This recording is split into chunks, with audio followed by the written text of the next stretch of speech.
menyebarkan pemahaman tentang budaya disiplin positif kepada rekan-rekan di sekolah.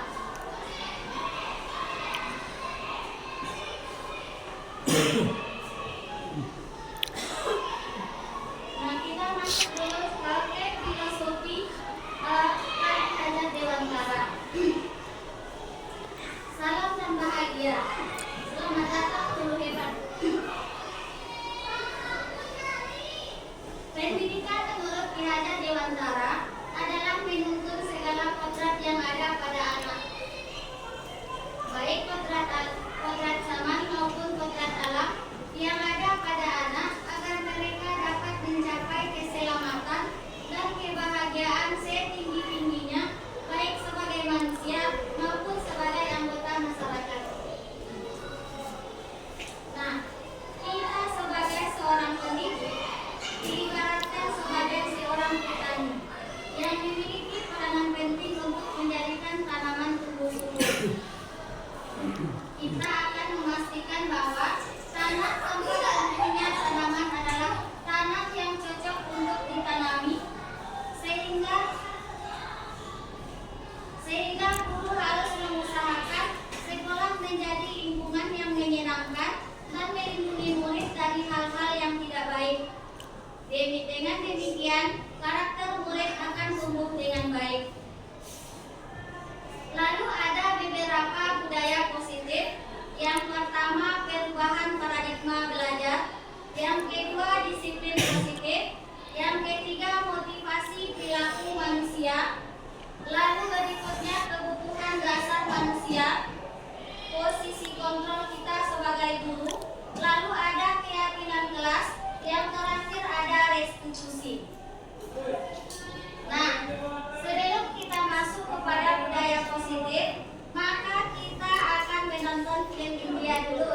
Tadi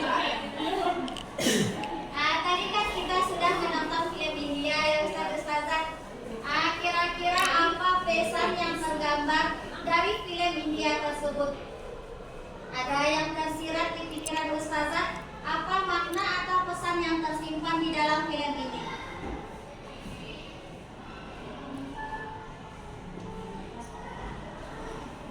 Keadaan di pagi itu sangat kacau ya. Ketika ada yang mau berangkat ke sekolah, ada yang mau pergi berangkat ke kantor bekerja segala macam, tapi terhalang oleh batang yang besar sehingga semuanya tidak akan pergi, tidak bisa berangkat sebelum batang itu akan disingkirkan. Jadi pesan apa kira-kira Ustazah?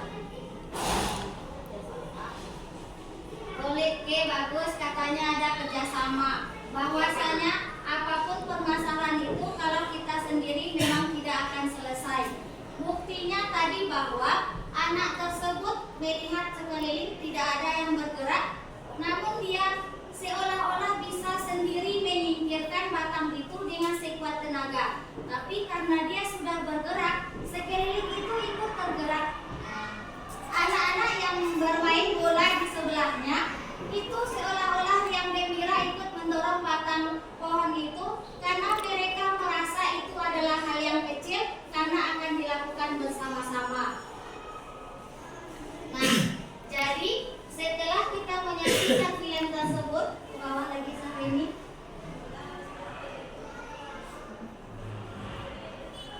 Pelajaran yang dapat kita petik adalah semua harus dimulai dari diri sendiri. Jika diri sendiri sudah tergerak, mau bergerak, niscaya dapat menggerakkan orang lain untuk berbuat hal positif. Jadi memang seperti anak tersebut, memang ada yang pegawai kantoran, polisi, segala macam. Mereka tidak terpikir untuk menyingkirkan bersama-sama. Malahan anak kecil yang akan menggerakkan mereka sehingga berbuat ke hal yang lebih baik. Kemudian kita tidak usah menghiraukan orang-orang yang menyepelekan. Gandenglah mereka yang sefrekuensi dengan kita. Satu kawan yang solid jauh lebih berharga daripada kawan-kawan yang kontra. Nah, baru kita lanjut ke paradigma baru. Perubahan paradigma baru ini kita akan melakukan simulasi 2 orang ustazah. Yang pertama kegiatannya atau permainannya adalah cobalah buka. Itu di mana nanti Anda dan teman Anda akan melakukan kegiatan cobalah buka. Anda adalah A, tugas Anda adalah mengejar salah satu tangan Anda. Coba Anda bayangkan bahwa Anda menyimpan sesuatu yang sangat berharga di dalam kepalan tangan Anda. Anda perlu menjaga benda tersebut sekuat tenaga agar sekuat tenaga Anda karena begitu pentingnya untuk kehidupan Anda. Lalu tugas yang B itu rekan kita mencoba dengan segala cara untuk membuka kepalan itu. Teman boleh dengan membujuk, boleh menghardik, mengintimidasi atau memarahi, menggoda, menggelitik, bahkan menawarkan sesuatu berupa uang agar bersedia membuka kepalan tangan. Kira-kira Ustazah siapa yang bersedia melakukan? Belum ke bawah Ustazah ini.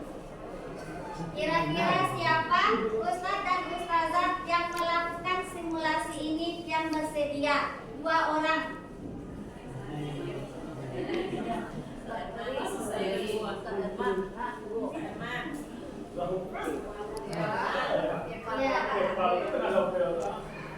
Ada Ustazah 2. Rangkaian ini memang harus kita lakukan Ustazah untuk menentukan posisi gitu, posisi kontrol. Sini jadi apa? Cocok lah. Cocok lah.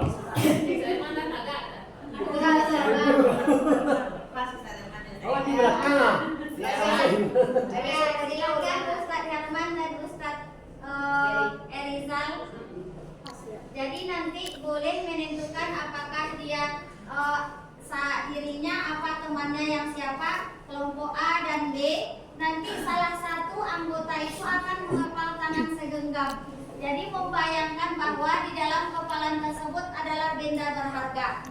Salah satu teman lagi akan melakukan bujukan barangkali rayuan agar teman tersebut mau membuka kepalan tangan itu. Kita akan melihat bagaimana caranya, apakah dengan menghardik barangkali atau dengan menggoda atau segala macam. Silakan berdiri Ustadz Herman dan Ustadz Erizal. Nanti bisa dibantu diarahkan Ustadz. Apa maksudnya? Sariza, masuk video. Maju saya Pak. Maju. Ya, mereka berdua berdiri. Bisa. Terus masuk. Kepala kan dia. Ya.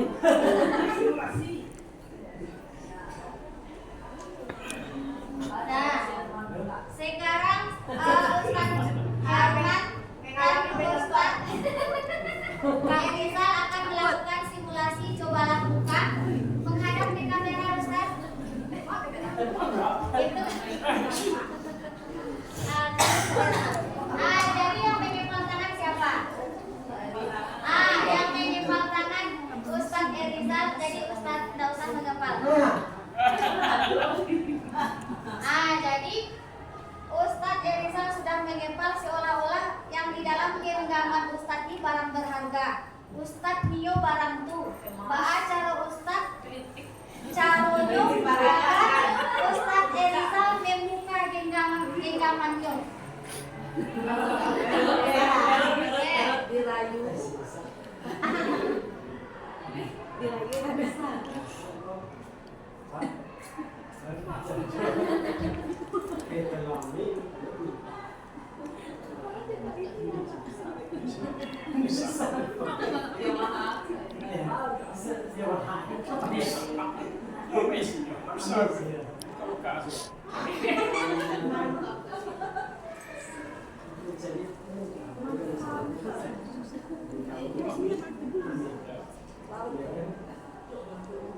Persona.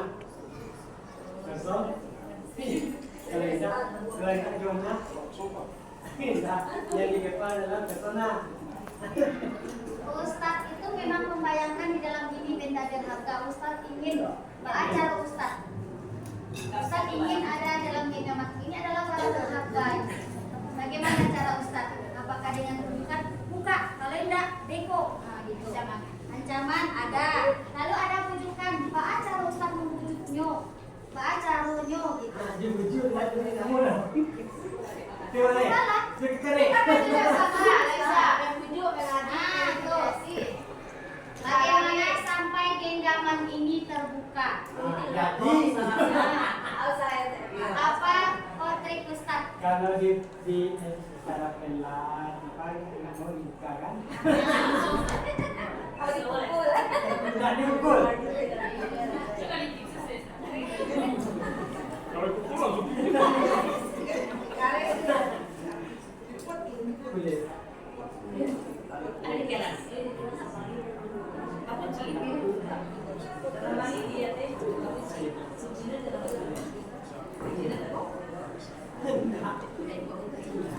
Enggak ya.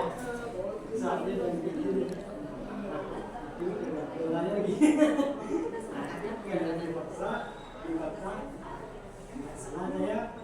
Gimana? Kita geser mungkin bisa. Ya. Dipaksa ya.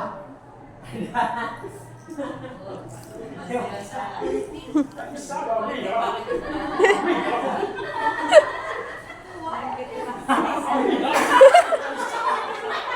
Oke, baik. Nah, sekarang gantian. Sekarang Ustadz Herman yang menggenggam. Posisi itu terbalikan. Coba nanti akan kita lihat nanti cara atau trik apa yang akan mereka lakukan, apakah sama atau berbeda.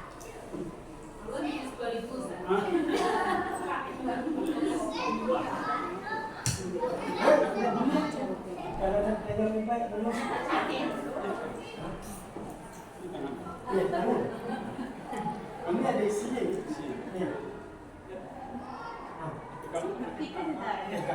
kita dulu.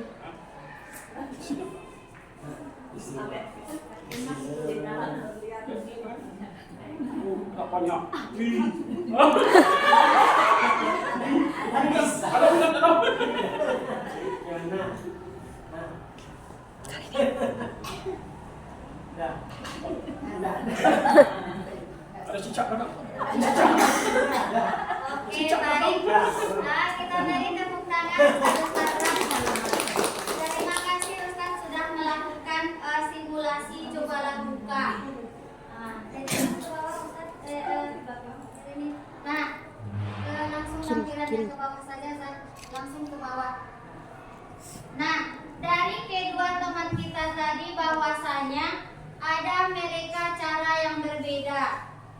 Ada mungkin dengan berusaha dibujuk tidak dibuka lalu menghadik, ada yang berusaha menggelitik yang pada akhirnya memang belum berhasil membukanya. Seperti itu ya Ustazah.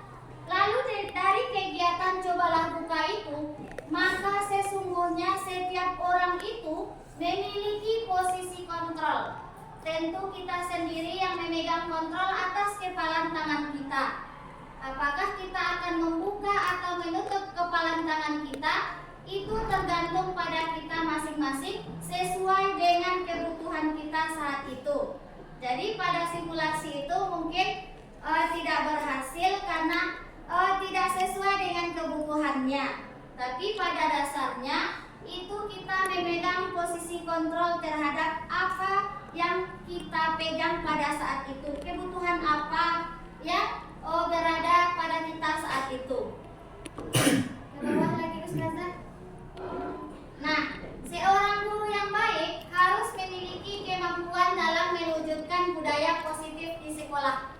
Sebab budaya positif tersebut dapat dijalankan dengan menerapkan konsep-konsep disiplin positif. Disiplin seperti disiplin positif, memahami motivasi perilaku manusia yang berkaitan dengan hukuman dan penghargaan.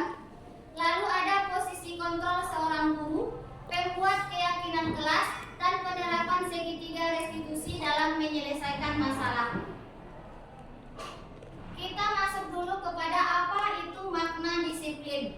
Dalam budaya kita, makna disiplin itu dimaknai menjadi sesuatu yang dilakukan seseorang atau orang lain untuk mendapatkan kepatuhan. Kita cenderung menghubungkan kata disiplin dengan ketidaknyamanan. Padahal disiplin itu dapat membuat seseorang menggali potensinya menuju kepada sebuah tujuan, sesuatu yang dihargai dan bermakna. Dengan kata lain, disiplin diri juga mempelajari bagaimana cara kita mengontrol diri, bagaimana cara kita menguasai diri untuk memilih tindakan yang mengacu kepada nilai-nilai yang kita hargai. Kita masuk kepada disiplin positif. Disiplin positif, cara penerapan disiplin yang mengajarkan anak untuk bertanggung jawab dan menumbuhkan kesadaran diri berdasarkan nilai-nilai kebajikan. Lalu disiplin positif lebih ke arah disiplin diri untuk dapat mengontrol diri dalam melakukan segala tindakan. Kemudian disiplin positif dapat membuat murid memahami dan menyadari berdasarkan motivasi internal, bukan akibat paksaan, pujian, atau hukuman. Kemudian nilai-nilai kebajikan. Nilai-nilai kebajikan itu adalah sifat-sifat positif manusia yang merupakan tujuan mulia yang ingin dicapai oleh setiap individu. Nilai-nilai tersebut bersifat universal, lintas bahasa, suku bangsa, agama, maupun latar belakang. Nilai-nilai kebajikan yang diinginkan dicapai oleh setiap anak di Indonesia kita kenal dengan profil pelajar Pancasila, yaitu beriman, bertakwa kepada Tuhan Yang Maha Esa, berakhlak mulia, mandiri, bernalar kritis, gotong royong, dan kreatif. Kemudian kita masuk kepada budaya positif yang kedua, yaitu motivasi perilaku manusia. Diana Kosen dalam bukunya menyatakan bahwa motivasi eksternal itu adalah untuk menghindari ketidaknyamanan atau hukuman. Jadi apabila anak melakukan motivasi ini, nanti pada dirinya akan berkata, apa yang akan terjadi jika saya tidak melakukannya? Lalu untuk mendapatkan imbalan atau penghargaan dari orang lain, sama tindakannya juga kurang baik, apa yang akan saya dapatkan apabila saya melakukannya? Jadi selalu ada imbalan yang dia harapkan pada budaya positif motivasi eksternal. Kemudian kita lihat motivasi internal, itu untuk menjadikan orang yang mereka inginkan dan menghargai diri sendiri dengan nilai-nilai yang mereka percayai. Lalu untuk menghindari hukuman dan pemberian penghargaan berlebihan agar meminimalisir motivasi eksternal dalam diri murid. Itu dari segi motivasi internal. Kemudian kita masuk budaya positif yang selanjutnya adalah kebutuhan dasar manusia. Itu ada 5. Yang pertama bertahan hidup, itu seperti makan, kesehatan, minum, tempat tinggal. Kemudian kasih sayang dan rasa ingin diterima. Lalu ada kebebasan, penguasaan dan kesenangan. Apabila kelima kebutuhan dasar manusia ini tidak terpenuhi, maka aktivitas keseharian pasti akan terganggu atau bermasalah. Contohnya dalam hal kebutuhan bertahan hidup. Misalnya dalam hal segi makanan. Ada siswa kita yang memang datang ke sekolah tidak membawa bekal, itu berarti dia kebutuhan hidup bertahan hidupnya sudah tidak tercukupi. Otomatis ketika ia berada di sekolah, kita memberi pelajaran dalam keadaan perut tidak terisi, maka ia akan tidak fokus belajarnya. Jadi kalau bisa kebutuhan dasar manusia yang ada pada peserta didik itu harus terpenuhi oleh orang tua di rumah maupun kita di sekolah. Lalu kita lanjut ketiga, posisi kontrol seorang guru. Nah, ini posisi kontrol kita seorang guru.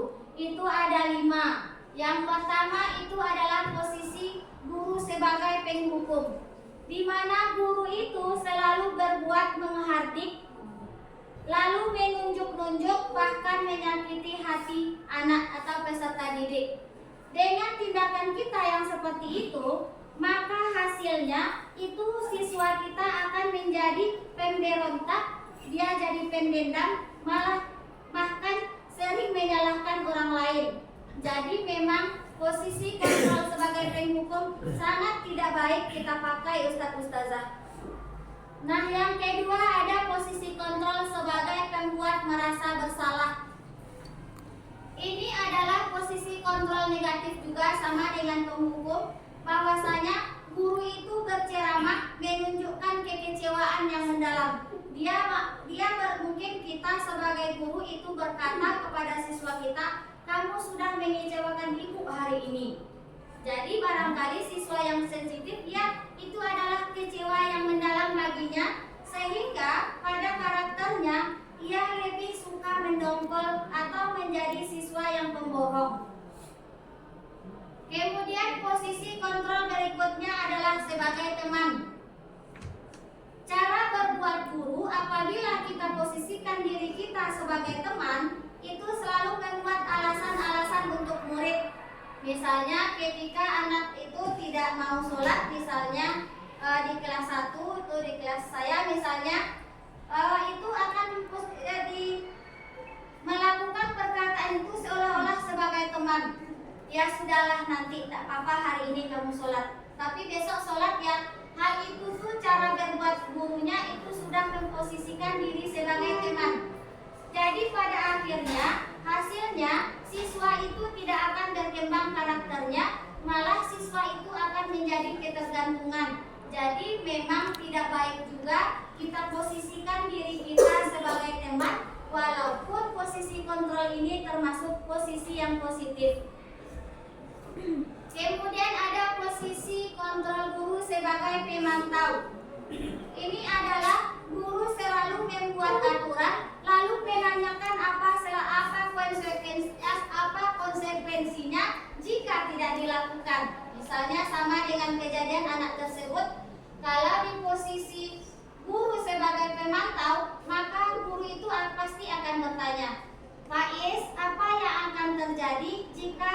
ini Faiz sholat, apakah masuk neraka atau masuk surga? Jadi ada beberapa pertanyaan yang merujuk kepada konsekuensi. Itu adalah posisi guru seperti pemantau.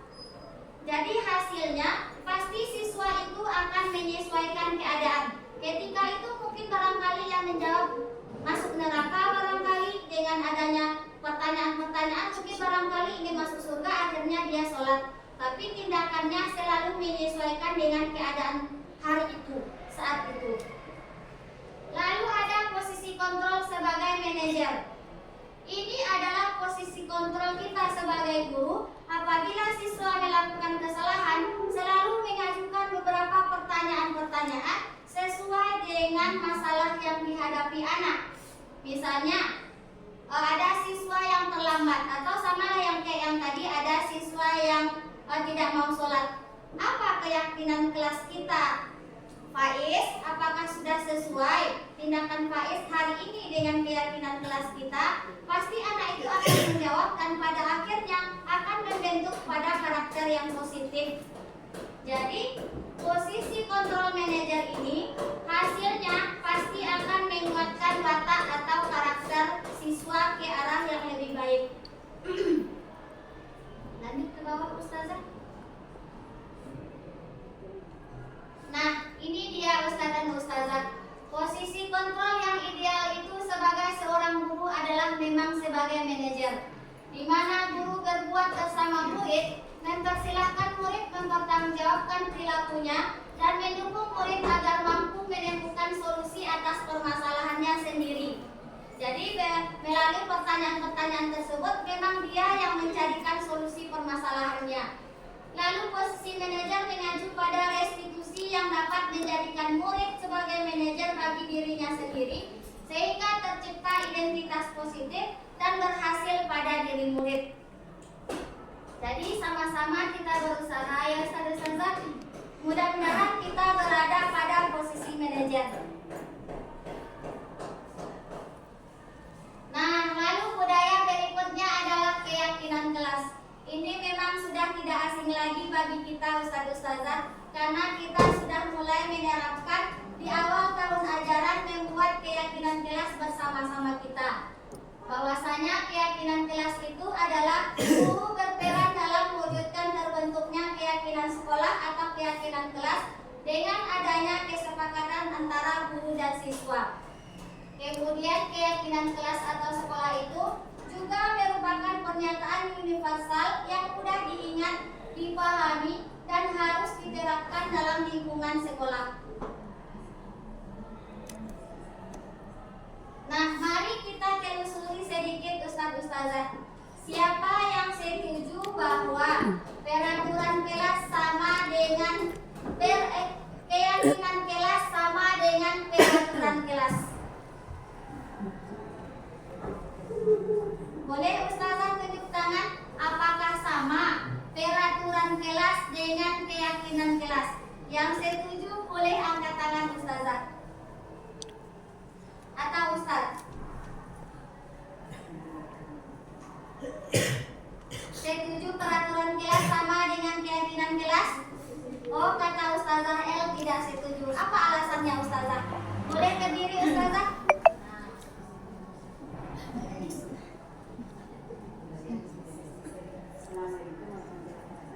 Waalaikumsalam warahmatullahi wabarakatuh.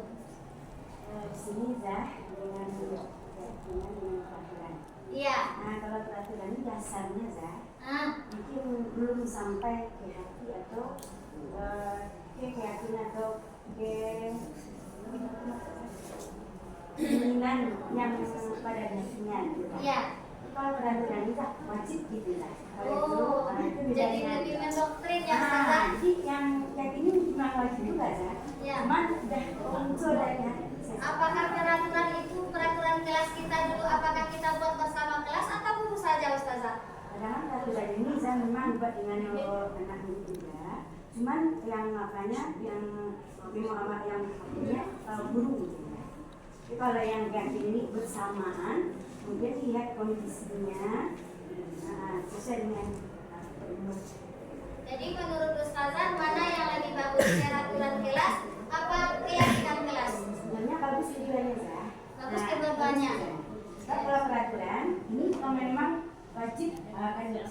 Kalau keyakinan ini sesuai dengan bagaimana potensi anak, bagaimana kemampuan anak. Oke, baik. Terima kasih Ustazah El. Ya. Nah, baik ya, kita lagi kesana. Baik, ada Ustazah berpendapat bahwa peraturan kelas itu sama dengan keyakinan kelas. Boleh ke bawah Ustazah sedikit? Nah, keyakinan kelas dan peraturan kelas itu tidak sama Ustazah. Tapi keyakinan kelas itu berlandaskan nilai-nilai kebajikan atau prinsip universal. Apa perbedaan keyakinan kelas dan peraturan kelas? Kalau keyakinan kelas dan peraturan kelas adalah hal yang tidak sama. Peraturan kelas biasanya dibuat tanpa persetujuan murid. Sedangkan keyakinan kelas dibuat bersama antara guru dan murid dan selanjutnya akan ditaati bersama untuk menanamkan nilai-nilai kebajikan. Nah, jadi itu adalah perbedaan peraturan kelas dengan keyakinan kelas.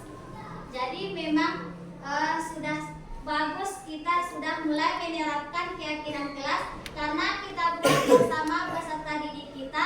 Dia tahu keyakinan kelas yang dia buat, konsekuensinya juga ada, lalu kita jalankan bersama-sama pula. Guru menjalankan, siswa juga menjalankan. Nah, kita akan melihat beberapa pertanyaan Ustazah.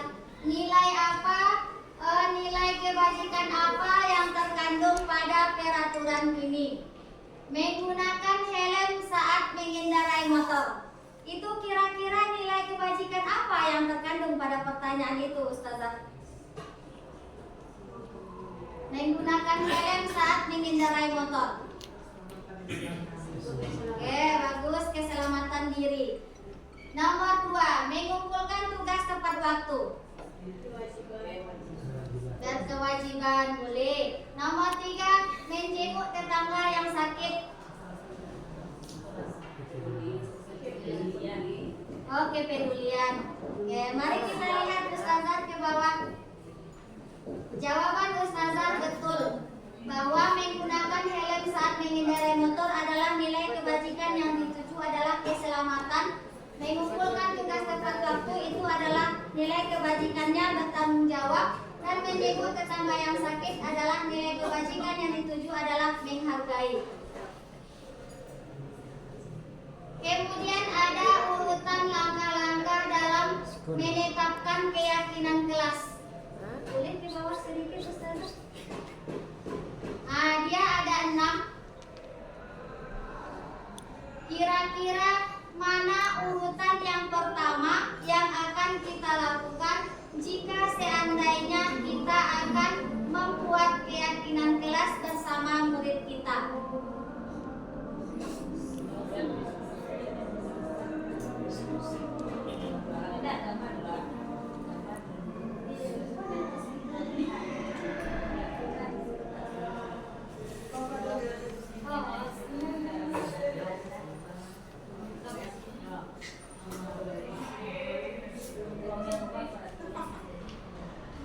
Nah, siapa kira-kira yang mau menuliskan ke depan Ustazah? Mana yang nomor 1, tuliskan angka 1. Zahesi barangkali.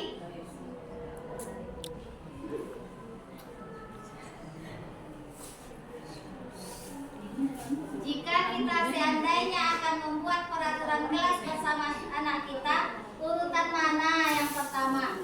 Atau Ustazah Yesi menuliskan semuanya? Boleh juga. Oke, baik. Satu saja Ustazah. Atau langsung saja diborong oleh Ustazah Yesi? Oh, borong aja, Sa.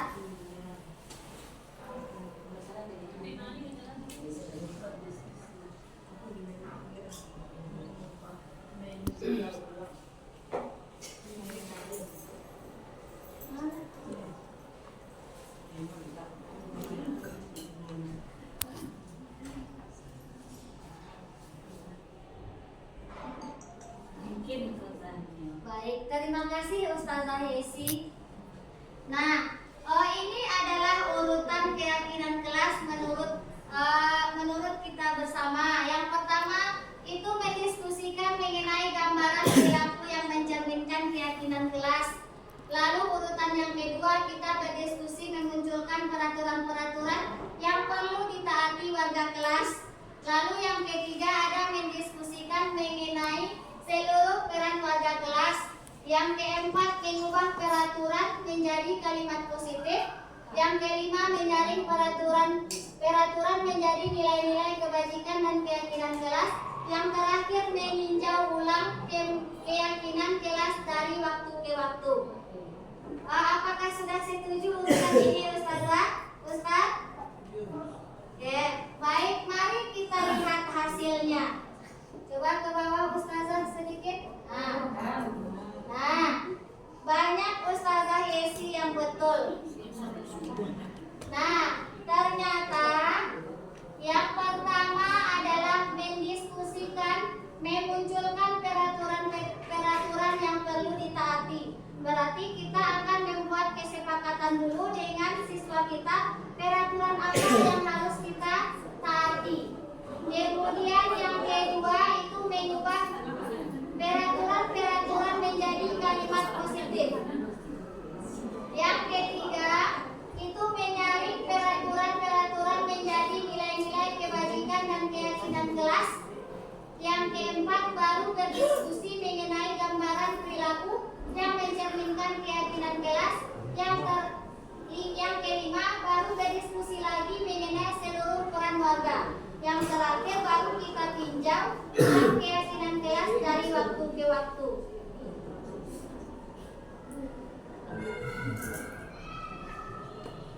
Kita masuk kepada restitusi adalah budaya positif berikutnya.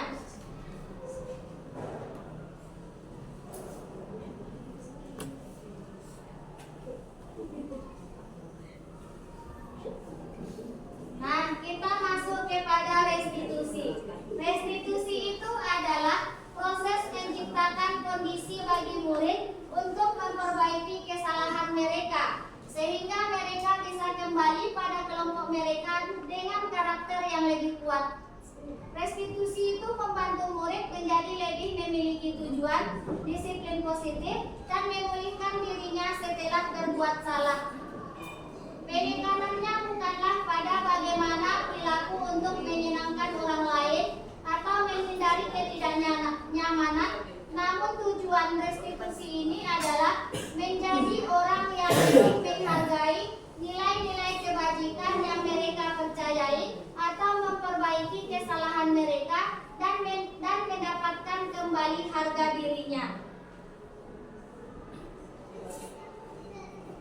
Langkah-langkah dalam penyelesaian segitiga restitusi. Yang pertama itu menstabilkan identitas. Yang kedua validasi tindakan yang salah. Yang terakhir baru menanyakan keyakinan kelas. Seperti apa menstabilkan identitas? Yang pertama, berdasarkan prinsip membuat kesalahan adalah bagian dari proses pembelajaran. Jadi ketika siswa kita melakukan kesalahan, maka kita akan menenangkan, menstabilkan emosinya dengan mengatakan bahwa setiap manusia itu pernah berbuat salah, begitu barangkali, atau manusia itu tidak ada yang sempurna. Jadi memang yang pertama yang kita lakukan apabila siswa kita bermasalah itu menstabilkan identitasnya, bahwa berbuat kesalahan adalah bagian dari proses pembelajaran. Yang kedua, berperan menggeser identitas murid dari identitas gagal ke identitas sukses. Yang ketiga, jangan mengkritik murid yang sedang mengalami identitas gagal. Itu adalah menstabilkan identitas. Kemudian kita ke validasi tindakan yang salah. Berdasarkan prinsip setiap perilaku berupaya memenuhi kebutuhan tertentu. Guru akan bergeser dari pemikiran stimulus respon menjadi proaktif, lalu mengenali dan mengakui kebutuhan murid dalam memperbaiki hubungan dengan murid. Yang terakhir, pernyataan atau pertanyaan yang disampaikan dengan suara tidak menghakimi atau memojokkan. Sama seperti kasus yang tadi, bahwasanya ketika kita mengamati atau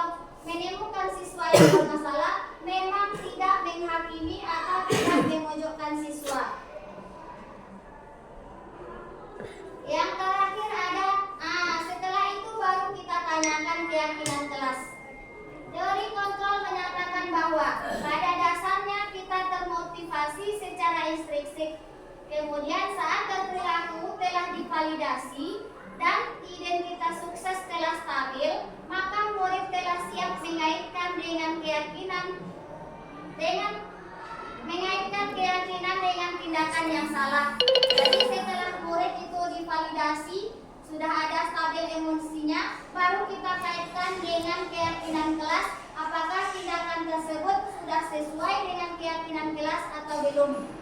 Jadi seperti itu ilmu yang saya dapatkan di CGT dalam menangani siswa yang bermasalah. Saya di atas sedikit Ustazah. Halaman itu juga Ustazah. Dengan adanya segitiga restitusi ini, maka diharapkan murid menjadi lebih kuat secara pribadi. Kemudian membuka wawasan murid agar dapat menyelesaikan permasalahannya sendiri. Yang ketiga, murid semakin percaya diri, mandiri, dan merdeka. Jadi setelah kita restitusi, karakternya akan lebih baik. Permasalahan ringan tidak perlu menjalankan segitiga restitusi secara berurutan. Jadi ada permasalahan yang mungkin sudah berulang-ulang, itu mungkin tidak direstitusi lagi Ustazah. Dia mungkin perlu bimbingan GBK lagi. Jadi tidak semua permasalahan yang bisa diselesaikan dengan segitiga restitusi. Ada permasalahan hal-hal yang harus dikaitkan dengan guru BK. Bisa dengan menanyakan apa keyakinan yang kita sepakati.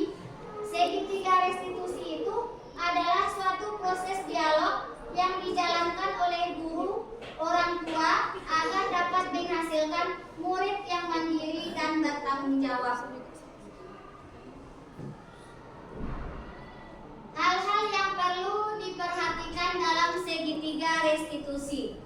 Yang pertama, perilaku yang salah perlu dikaitkan dengan nilai-nilai atau keyakinan yang telah disepakati. Itu sama dengan kita kaitkan dengan keyakinan jelas yang telah kita buat. Kemudian yang kedua, kesediaan orang yang melakukan kesalahan untuk memperbaiki masalahnya. Yang ketiga, pemecahan masalah sebisa mungkin relevan atau memiliki hubungan dengan masalah yang ada. Yang keempat, perlu adanya suatu usaha perbaikan dari pihak yang berbuat kesalahan. Yang terakhir, perlu didedikasi waktu dari pihak yang berbuat kesalahan.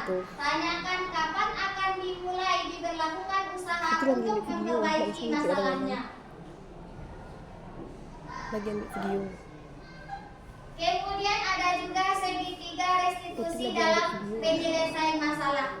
Maksudnya itu, guru yang berperan sebagai manajer menggunakan segitiga restitusi dalam penyelesaian masalah melalui 3 tahapan, yaitu yang pertama menstabilkan identitas tadi, sudah validasi tindakan yang salah, lalu kemudian yang terakhir baru kita kaitkan dengan menanyakan keyakinan kelas.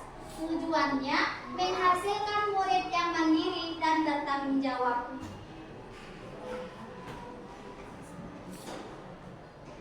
Nah, tiba di penghujung Ustazah, kesimpulan bahwasanya budaya positif dengan menjalankan budaya positif di sekolah maka akan mempermudah dalam tercapainya tujuan pendidikan nasional yang sesuai dengan filosofi Ki Hajar Dewantara, yaitu pendidikan yang berpihak pada murid dan bersifat menuntun tumbuh atau hidupnya kekuatan yang ada pada kodrat anak sesuai dengan filosofi Ki Hajar Dewantara. Mungkin itu Ustazah berbagi praktik baik atau penyebaran budaya disiplin positif dari saya. Mungkin kalau ada kekurangan kesalahan, mohon maaf. Wabillahi taufiq wal hidayah. Assalamualaikum warahmatullahi wabarakatuh.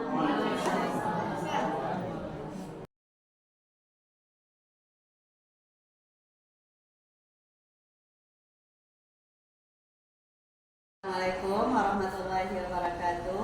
Terima kasih Zainil atas pemaparannya tadi, sangat bermanfaat sekali.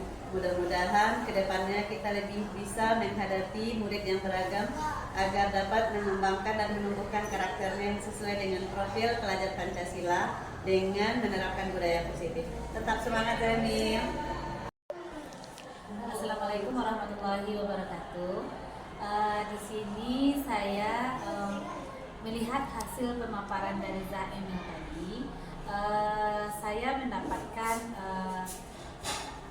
beberapa ilmu. Yang pertama, antara peraturan kelas dan keyakinan kelas itu bukanlah hal yang sama, tetapi adalah ada memiliki perbedaan. Kemudian dalam menentukannya pun ada proses-proses yang harus kita lalui, baru dia akan menjadi keyakinan kelas. Jadi antara keyakinan kelas dan peraturan kelas diawali dengan peraturan dan kemudian menjadi keyakinan. Terima kasih Zainil. Assalamualaikum warahmatullahi wabarakatuh.